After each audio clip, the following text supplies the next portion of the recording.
Today on the Roundtable Perspective, I interview actor and author and business consultant Gary Mills.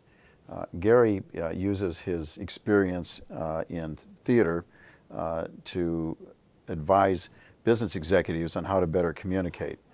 He believes that speakers should have the same skills and the same objectives as good actors.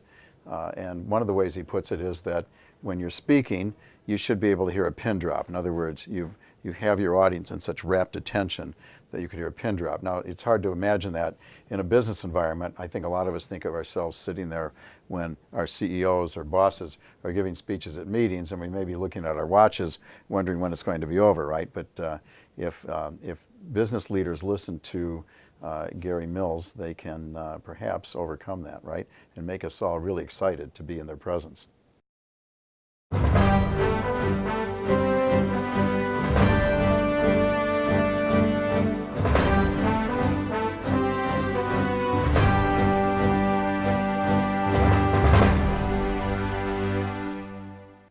Welcome to the Roundtable Perspective.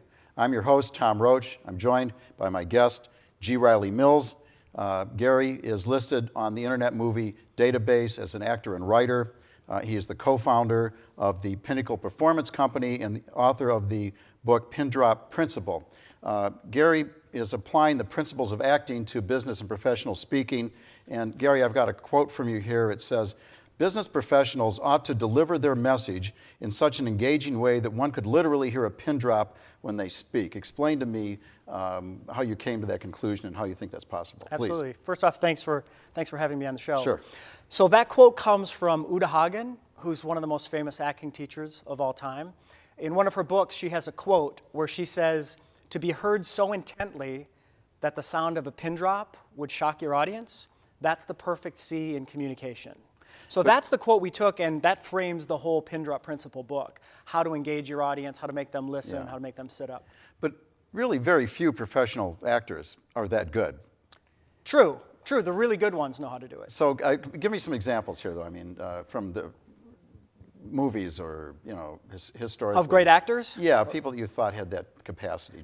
So my personal favorites, Daniel Day-Lewis. Okay. I think is amazing. Meryl Streep, I think is awesome. Kate Blanchett. Who else do I like? De Niro, when he's doing great stuff. Right. Okay. You have favorites? Well, you named a lot of mine. Yeah. My tastes are a little bit more mundane sometimes. I might throw in Tom Cruise or Great. Yeah. Great. maybe Cameron Diaz, but that's okay. Sure.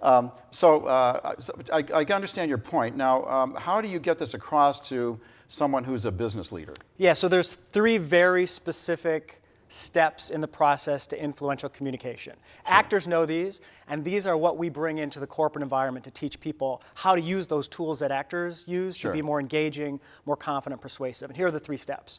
Step number one, you have to start by analyzing your audience, right? You have to know, who am I talking to? What do they know? What do they not know? What are they looking for in this meeting or presentation? What benefit can I provide to them? So you got to start there. All right, well, let's look at that for a second. I mean, those kind of sound like generic things to me. So, in the hands of an actor, how is that useful? Let's take one of them. Yeah, so you break them down very specifically, break down the demographics. How old is this person? What background, what education? And then you got the psychographic. How do they feel about this meeting I'm about to kick off? How do they feel about this presentation? How do they feel about this job interview I'm about to do? And then the situational aspect. You got to analyze the situation. So now, do you have some suggestions for how they go about doing that? Like one of the things that I recommend, we teach public speaking here as part of the communication department, of course. I like to tell students, and also when I'm consulting, to work the room before you speak, to go around and talk to people, ask them why they're there, what they're interested in. Is that part of the plan? Fantastic note. So one of the things I do when I do big keynotes, I just came back from New Orleans where I did the SHRM, Society of Human Resource Management. I did their big conference, 900 people. Yeah. Thing I like to do, I like to get in the room a half an hour while people are coming in and start to meet people. Start to meet people, find out what they do, where they're from, how the conference is going, why they chose to come to listen to this speaking engagement, because then I can sometimes bring them in or I can reference them during the actual presentation. So a lot of times I see people try to do that, but they do it in kind of a stilted, kind of phony way. You know, it's like, particularly on presidential election years, you Yep. see the conventions and the presidential candidate says, Mary Smith in, North Dakota Right. said, this. And it then reads phony. Yeah, yeah. So how do you make that real? So great question. Actors strive for believable truth, right? Okay. In our performance, believable truth. And that, how do you define that? If an audience is taking it in, they believe. If I'm a coal miner who's dying from black lung, Right. if you don't believe I'm a coal miner dying from black lung, my Right. performance is not good enough. So that's my job, is to be believable and engaging enough that Right. you want to follow me through the course of that play, through the course of that movie. Mm-hmm. Same thing with a politician, with a speaker, with a teacher. One of the things we teach in our methodology, the burden of engagement always lies with the speaker. Always. Sure. So if your audience is bored, it's your fault. You've got to engage them. You've got to provide a benefit to make them listen to you. And that's one of the things we teach, is how to engage your audience. You have to start by understanding what benefit you can provide, what they're excited about, what they want to get out of this. Okay, so we're still on that first principle, I guess. Yep. But maybe an example of a talk that you had to give and you found something out and you applied that. Great. So I train around the world. I've personally trained in over 30 countries. Sure. And again, going to each country, it's a little bit different, right? Right. If you're training executives in Korea, that's going to be different than executives in London. Right. So one of the Especially things, if you're in North Korea. yes, exactly. We don't do much training. I'm sure. Much training in North Korea yet. We'll see if that Yeah. opens up. So yeah, so you have to analyze your audience. There's a great book called Kiss, Bow, or Shake Hands. And so what I do, it's about that thick, and it has every country that you could possibly do business in. And each chapter, it tells you how to do business and how to communicate with those people. That's great, because sometimes kissing's very good or very bad. The same thing with bowing and shaking hands. Yeah, or right? or hugging. So if you've Yeah, ever hugged yeah. a British person, they stiffen up. Or someone Yeah, from Asia, yeah. they don't like to be You hugged. feel like you've hurt them somehow. You've Yeah, offended them, exactly. yeah. They're not comfortable with the hugging. Yeah, I have some relatives like that. Okay, so what about a time where you learned something from the audience and then you applied it? So every time I train overseas, Yeah. I feel like I learn something new about how other cultures, other people Yeah. communicate. Probably the biggest challenge was I did a keynote in Saudi Arabia. So I'm in Saudi Arabia and Yeah. talking about body language, talking about eye contact, facial expressions, and the women in the audience are all covered. Mm-hmm. So at most I saw this, at least I saw this. Yeah. So now, vocal dynamics, how they use their voice, how they listen, Right. how they're sitting, I'm reading all of that to try to see if they're engaged with me, because I'm losing a lot of what I normally take in as far as reading nonverbal. Yeah. Okay, so somebody who's a business leader who's addressing maybe a couple dozen people at a small company, Sure. The holiday, a little talk before the holiday party, Sure. or quarterly report at a meeting or something. They feel like they already know the organization. Yeah. Should they doubt that? Would it be good for everyone to tell themselves, maybe I don't know it as well as I do, and then do a little extra work? Yeah, one of the things we say is you can never be over-prepared. When people fret about working on their presentation, they say, I don't want to be over-prepared.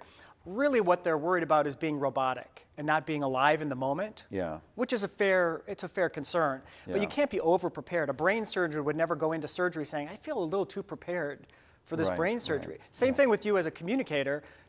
Over-prepare. Prepare so that on the day you can Yeah. relax. You can go in there and just chill out and just have a good time and enjoy it. Okay, and then you say understanding the reactions. Yeah. So this means while you're speaking then, you're absorbing how the audience is reacting and you're adjusting as you go based on that. Is that correct? Exactly. So, So- even before, you want to know before how you want them to react and how you want them to feel as a result of the message you're delivering. So for example, if I want them to be excited about this news I'm giving them, Right.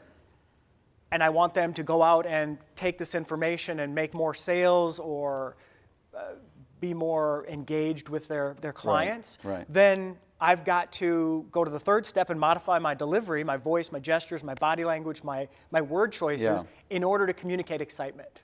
Yeah. Well, I had a class the other day, and I realized that I was really connecting this day better than I had other days. And I found I got more energetic, Yeah. and my voice varied more, and I emphasized things a little bit more, and I walked more and used my hands more. So are there some rules of thumb here? You know, like if you're not sure about how you're being received, you're a little more conservative, and if you feel like you're really connecting, you can act up a little bit more. Do you have any thoughts about that? Yeah, so what you just said right there is Yeah. a perfect segue to one of my favorite examples. So Dorothy Sarnoff was an actress who used to coach world leaders, Menachem Begin, Jimmy Carter, Bob Dole. She used to coach all of them in their communication. Hopefully she wasn't coaching Carter when he gave his Malaise speech. Yes, Yes. probably Right. not for that Okay. one. But he would have been good to take her advice. But here's the advice. She just passed away last year. Yeah. And in her obituary, it told this story. Here's what she used to tell all the world leaders, all the business leaders she used to coach. She would say to them, it doesn't matter what you're communicating, if it's an interview, a press conference, a meeting, whatever it is, Yeah. your audience watching you should get the feeling, I'm glad I'm here. That's what they should get from you That's as a great. comedian. I'm glad I'm here. I'm glad I'm here. I'm glad you're here. I care about you. That's what she used to tell them. So I'm glad I'm here. Even if you're not glad you're here, or even if you're given bad news, Yeah. you're giving this bad news for a purpose, that it has to be given, or it's constructive feedback. So that's what any audience should get from a good speaker is, I'm glad I'm here. So if you watch a Tony Robbins, some people like Joel Osteen, if you watch Barack Obama when he's Yeah. given they all are glad to be there and glad to be talking, and that's what comes across to the audience. And they're assuming that their audience is too. I mean, Exactly. They're trying to appeal to them that way. And again, they'll mirror it back, right? Yeah. So there's something called isopraxism in nature. If I yawn, you're going to feel the impulse to Right. yawn. If I smile at you, Yeah. you'll feel the impulse to smile Dangerous back. to talk about yawns while we're on camera. Yeah, that's here. true. That's true. So your third point, modify your delivery. Yeah. We sort of combined that with number 2 here, Yeah. didn't we? So you're reading and adjusting as you go. Yeah, that's where our professional actors are great because that's our bread and Yeah. butter. That's what we study is how to use the voice, the gestures, the body language, pauses, how to use all those things to make somebody feel a certain way. Okay. Now, I think of an exception to this. I Yep. get what you're saying. Yep. It fits with many of the things that I've used myself.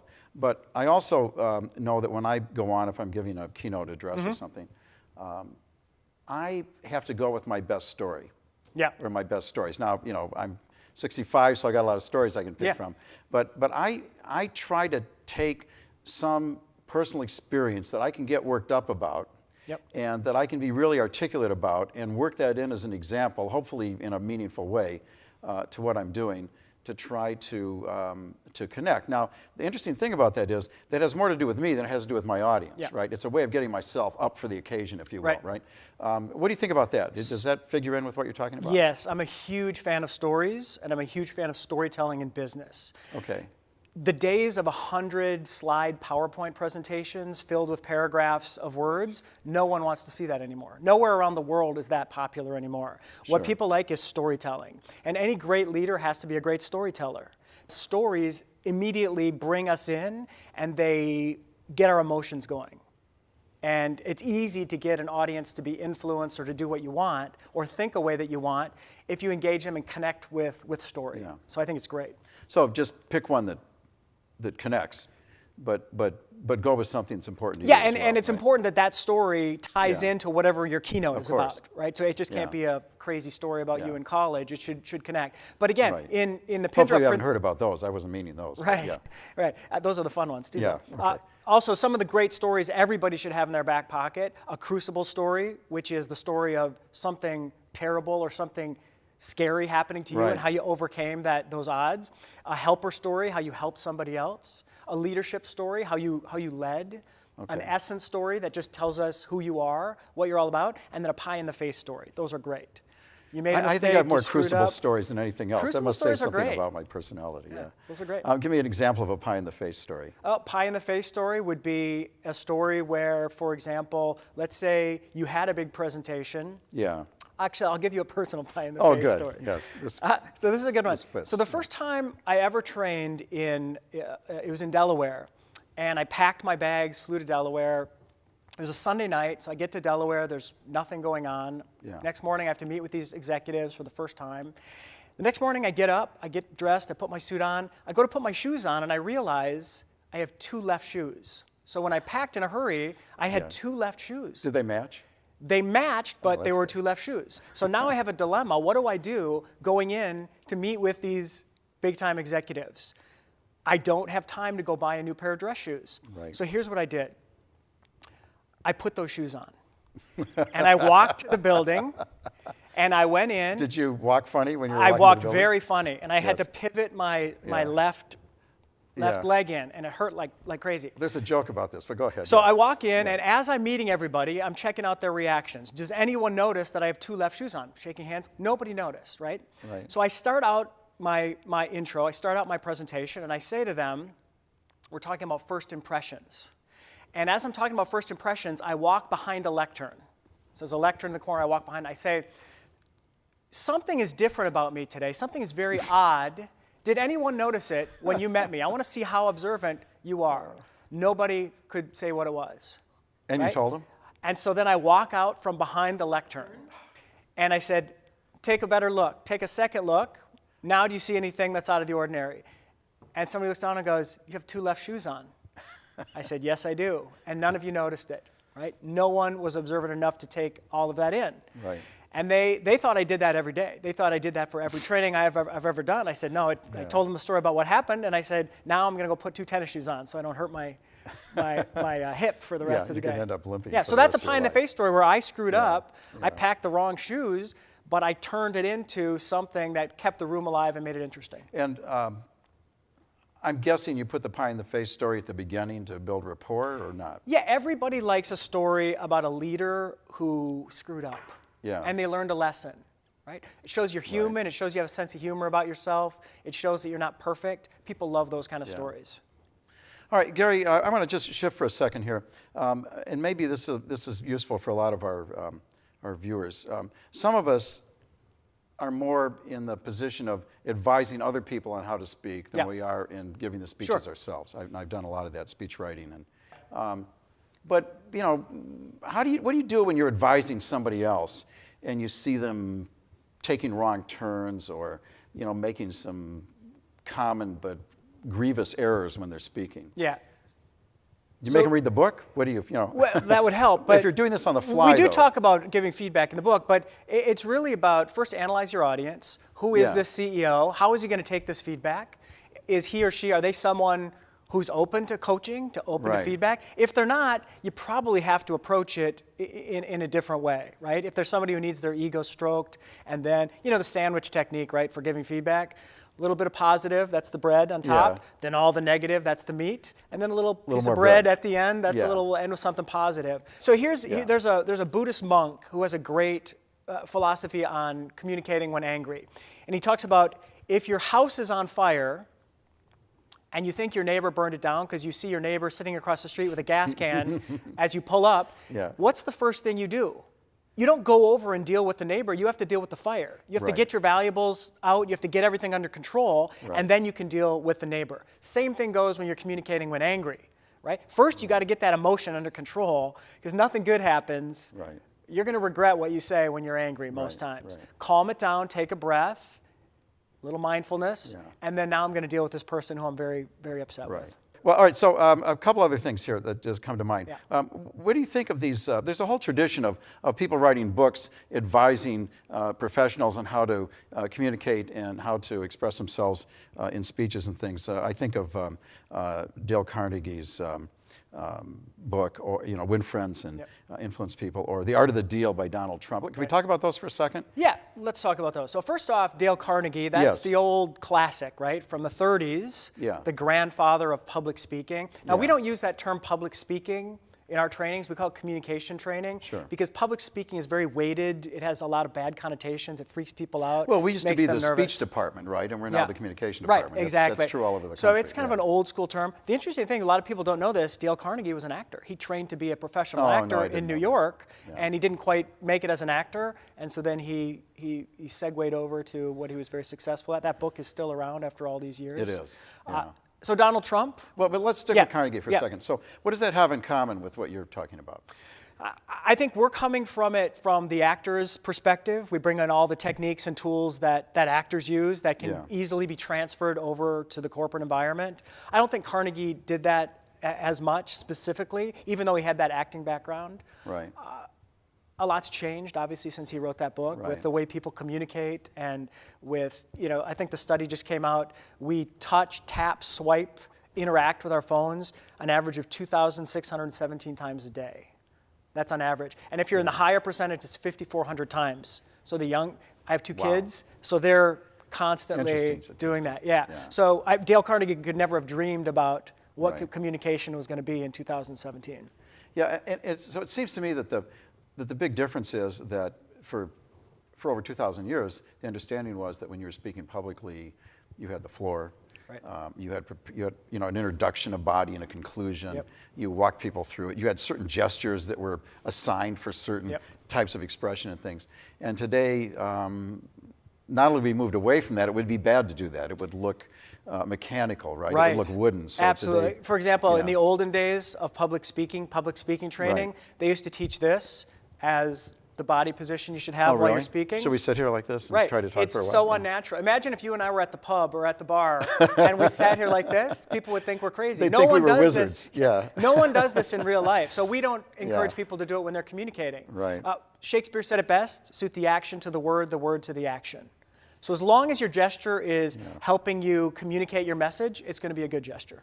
Okay, very good, and a natural gesture. I know one of the things I tell people when I teach that is to keep your hands free so that you're channeling the energy out through your hands. If if you're touching something, that the energy is flowing in the wrong direction. Yeah, actors right? learn you never touch a prop unless you have a reason to touch it. Oh, is that right? Yeah, That's you're good. never allowed to touch a prop. If there's a glass on the table, Yeah. if it's not part of the scene, I can't walk over and start looking I'm at the... I'm going to practice this. Okay, yeah. Right? You I'll can't, practice this, you're not allowed to touch furniture or a prop unless you have a reason to do it, and it should be the same thing for a presenter. And do you tell people this? Of course, when yeah. you're They're called advising? pacifiers. Any nervous energy, Yeah. and we do a lot of videotaping with our CEOs and with Yeah, our coaching yeah. sessions, so people can recognize where they have pacifiers, which is nervous energy. Yeah. So a lot of times it's here, sometimes Right. it's a wedding ring. Yeah. Sometimes it's Yeah. shifting back and forth. Right. Or the old professor Yeah, going like this. playing with maybe. this, Yes, yeah. playing with an earring. Yeah. Okay. And they're all good. distracting. Playing Well, with a pen. people are learning a lot of good stuff here. I hope they still want to read your book, but I'm sure there's a lot more in there. Quickly, before we wrap up here, what about the art of the deal? You were quoted by Forbes. Actually, you did an article for Forbes, right, which was called... Yeah, right before Donald Trump took Yeah. office, I wrote an article for Forbes called "What Leaders Can Learn from Donald Trump's Communication: The Good, the Bad, and the Ugly." So if anybody goes online, they can read it for free. Most of us are kind of familiar with the third category there, but... Yeah, so and remember, the this second was category, just but as a candidate before he took office. What was in the good category? So I put two things in the good, and then I put two things that are going to be trouble. Okay. So in the good, as a candidate, I put confidence of message, right? Confident Definitely. presence. Yeah, definitely. People like a leader who's tough, who's strong, who's unwavering. So they Apparently. like that about him during the campaign. The opposite of the Carter situation. Right, that I was exactly. referring to, right. Second thing that I put on the positive side, which I probably would move back to the negative side now, is clarity of message, right? Make America great again. Any 8-year-old walking down the street Yeah. during the campaign Yeah. knew what was on Trump's hat. Well, He repeated it because of his branding background. Now I think clarity of message is not so good now that he's taken office. Well, yeah, and it's an interesting point, but an even more clear message was when he said he was going to build the wall. Right, exactly. Heroes and villains, right? The villain Yeah. is the immigrants are taking all the jobs. What's the hero? The wall built by me. Yeah, yeah. It's Everybody can understand that. It's simple, hero-villain storytelling. So, it seems to me that he's still trying to communicate with those basic messages, but he's getting more scrutiny now, and there's more debate about what he's doing. So, one piece of advice for Trump So here are the before we two go. I know he negatives. watches our show. Yes, of course, he's a big Yeah. fan. The two negatives I had in the article, Yeah. lack of empathy. I don't think you can be a great leader unless you have empathy for people who are different than you. Sure. To feel their pain, to understand their wants and needs. So I think that's a big deficiency for him. And then the second one is lack of humility.